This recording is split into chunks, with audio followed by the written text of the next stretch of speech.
Hello and good day, welcome to our YouTube channel, God's Promises. And today's video will be a fast, concise overview. Book of Zechariah, chapter 14. Let's get started now. The Book of Zechariah is the 11th of the 12 minor prophets in the Hebrew Bible. It is the second to the last book in the Old Testament, and it is a prophetic book that contains a series of 8 visions that were revealed to the prophet Zechariah. The visions are full of symbolism, and they provide hope and encouragement to the Israelites who had returned from exile in Babylon. The book is divided into 2 parts, the first consisting of chapters 1 to 8, and the second consisting of chapters 9 to 14. In this essay, we will focus on the last chapter of the book, Zechariah 14, and its teachings and applications. Zechariah 14 is a prophetic vision of the future, and it describes a time of great upheaval and judgment on the earth. The chapter begins with a description of a siege against Jerusalem by the nations of the earth. The city is plundered, and its inhabitants are taken captive. However, the Lord intervenes on behalf of his people, and he defeats the nations that have come against Jerusalem. The chapter then goes on to describe the return of the Lord to Jerusalem, and the establishment of his kingdom on the earth.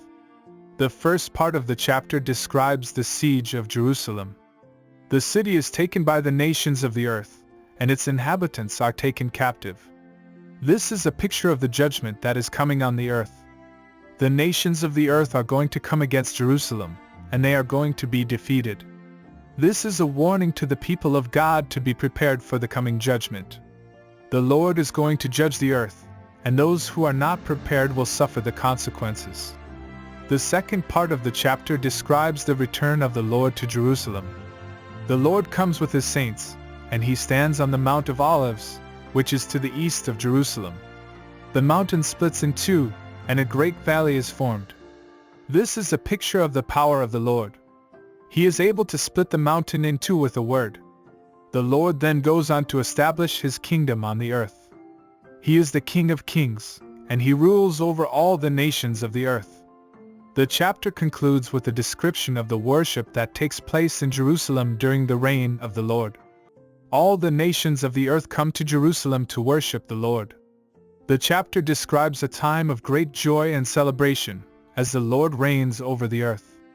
This is a picture of the ultimate destiny of the people of God. They will worship the Lord forever, and they will experience the joy of his presence. The teachings and applications of Zechariah 14 are numerous. Firstly, the chapter reminds us that there is a coming judgment on the earth. The nations of the earth are going to be judged, and those who are not prepared will suffer the consequences.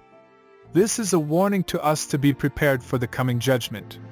We need to be ready to meet the Lord when he comes. Secondly, the chapter reminds us of the power of the Lord. He is able to split the mountain in two with a word. This is a reminder to us that nothing is too difficult for the Lord. He is able to do all things, and he is able to accomplish his purposes in the earth. Thirdly, the chapter reminds us of the ultimate destiny of the people of God. They will worship the Lord forever, and they will experience the joy of his presence. This is a reminder to us that our ultimate goal in life is to worship the Lord and to be in his presence. We should live our lives with this goal in mind, and we should be willing to make sacrifices in order to achieve it. Zechariah chapter 14 provides a prophetic vision of the future that extends beyond the physical restoration of Jerusalem. The chapter begins with the prediction of a future war that will result in the city being captured and its inhabitants being taken captive, a fate that had already befallen Jerusalem in the past. However, this time the situation will be different as the Lord himself will intervene to fight for Jerusalem. The text states that, "Then the Lord will go out and fight against those nations as he fights on a day of battle." Zechariah 14 verse 3.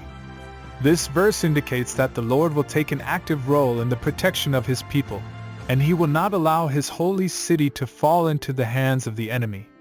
This verse also echoes the promise that God made to the Israelites in the book of Exodus, when he promised to fight for them against their enemies and to give them victory. Following the victory over the nations that attacked Jerusalem, the text describes the city as being transformed into a holy city, with its inhabitants living in safety and security. The Lord's presence will be visible in the city, and people from all nations will come to worship Him there. The chapter ends with a description of the abundance that will be experienced in the city, with the people enjoying a life of prosperity and joy. The lesson that we can learn from Zechariah chapter 14 is that God is a God of restoration and transformation. The city of Jerusalem represents the people of God, and the promise of its transformation into a holy city represents the promise of transformation and restoration for all of God's people. The Lord promises to fight for His people, to protect them, and to bless them with abundance. As Christians, we can take comfort in the fact that we serve a God who is not content to leave us in our brokenness and despair. He is a God who desires to restore us to wholeness and to transform us into His image. We can trust in the promises of God, knowing that He is faithful to keep His word and to fulfill His plans for us. In conclusion, Zechariah chapter 14 provides a prophetic vision of the future restoration and transformation of Jerusalem, which represents the restoration and transformation of God's people.